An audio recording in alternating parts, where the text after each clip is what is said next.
dream I know, deep up my feelings for you.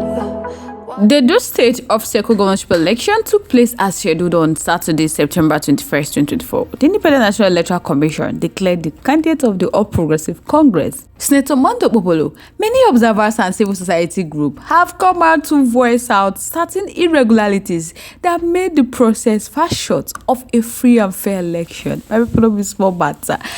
But before I go proceed, I would like to welcome you to my wonderful channel, Reality Latest Gist, your home of news and politics. Thank you all so much for joining us on today's wonderful news. If today is your first time of watching, kindly subscribe, like, comment, share, but don't forget to turn the notification bell to get notified whenever we drop a video. To all amazing subscribers, thank you so much for joining. So guys, let's proceed. The Edo State of Second governorship election took place as scheduled on Saturday, September 21st, 2024. Inec declared the candidate of the All Progressive Congress, Mondo Popolo, winner of the election.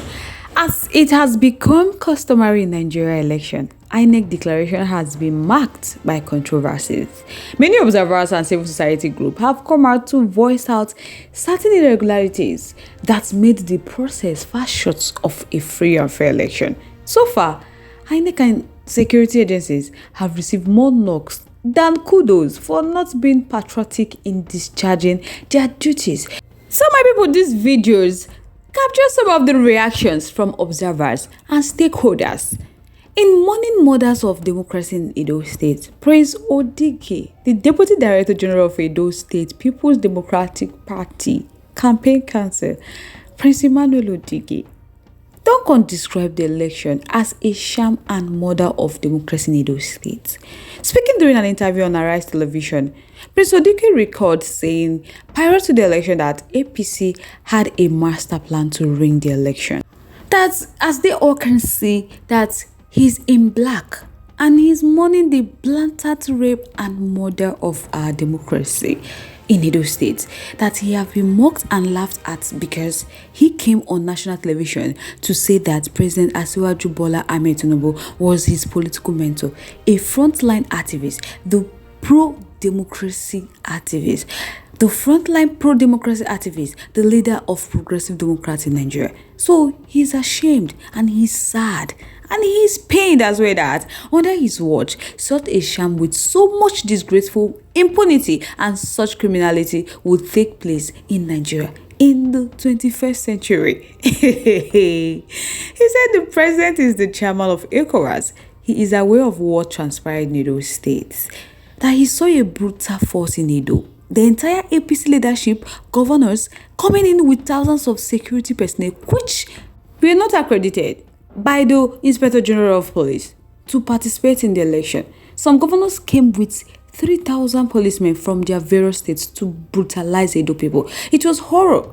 It was terrible. Considering the experience, Prince Odike said they have never seen anything like that in Edo State before. That it is the worst off-cycle election ever to be conducted in Nigeria. That they saw the election conducted under leadership of Dr. Goodluck Jonathan, which Comrade Adams Oshomole was a beneficiary of that credible, free and fair election. That today, the same Adams Oshomole is celebrating a shame, the disgraceful impunity at which they subverted the will of the good people of Edo State. That they saw an election conducted under President Buhari. The so-called former dictator allowed the will of the people to prevail. That had come under the leadership of pro-democracy activists who him, Prince Emmanuel, see as his political mentor, allow such blatant rape of democracy.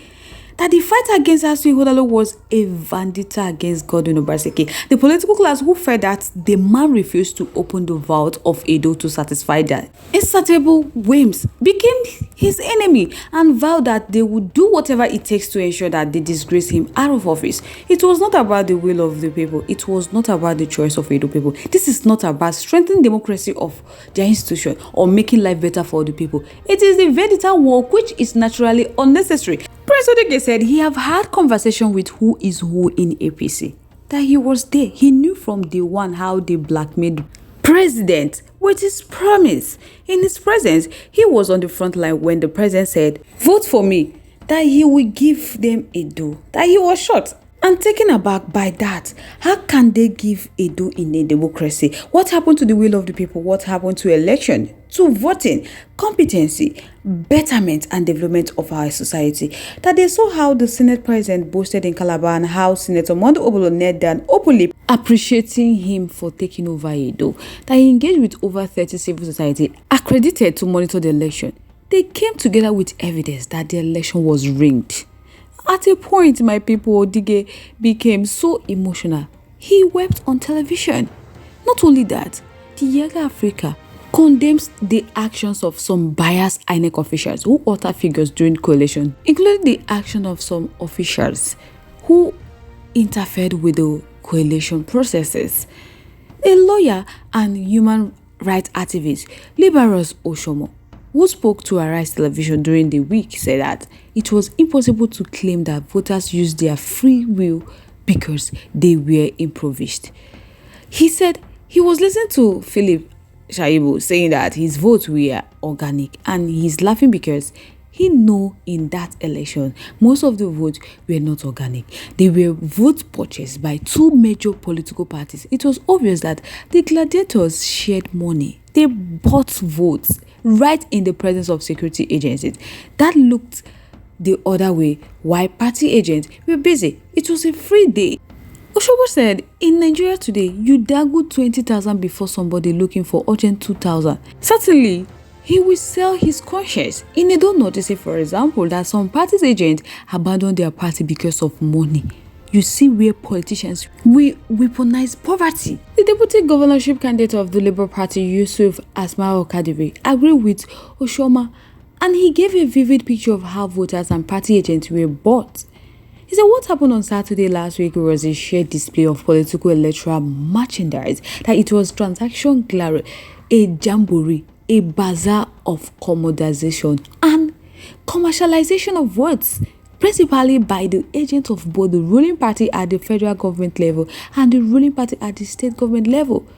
He said it was as if they were bidding an electorate who found themselves very gullible, fell for it, that they lost their conscience. Apparently, due to the high degree of poverty and hunger in the land, they couldn't resist the amount offered. That where one party offer 5,000, the other one will offer 10,000. And when the other party matched the other one, the ruling party at the federal level, most of their agents increased their offer to as much as 50,000, 20,000 and 30,000 naira. That they did this even to the point of buying over other parties' agents with as much as 50 to 100,000 naira. That it was all over the entire state. That he witnessed it in his own polling unit and a couple of other polling units he visited. My people don't be small gay.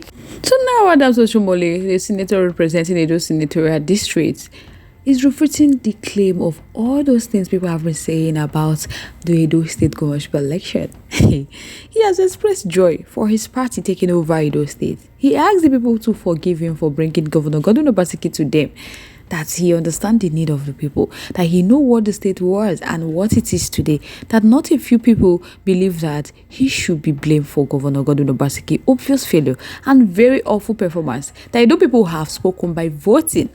Commander Dr. spoke during an interview with Channel Television, criticized Obaseki for visiting Inec office in Benin and for saying prior to the election that it was a do or die affair.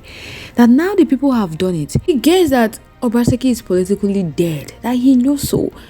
Reacting to the report by Yaga Africa and others who stated that the election lacked integrity, Oshomole said Shehu, the TV host, was a victim of misinformation, adding that observers and media witnessed a peaceful process, that he even saw EFCC around, that maybe they were looking for those buying votes. That obviously downplaying the concern raised about the integrity of the outcome of the election.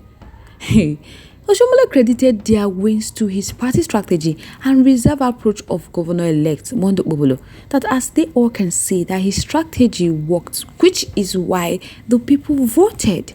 Now, people, I would like to know your thoughts, your contributions, opinions in our comment section. I would love to hear from you. Once again, thank you so much for staying to us. On this note, we have come to the end of this segment. Like, come your winners. Bye for now.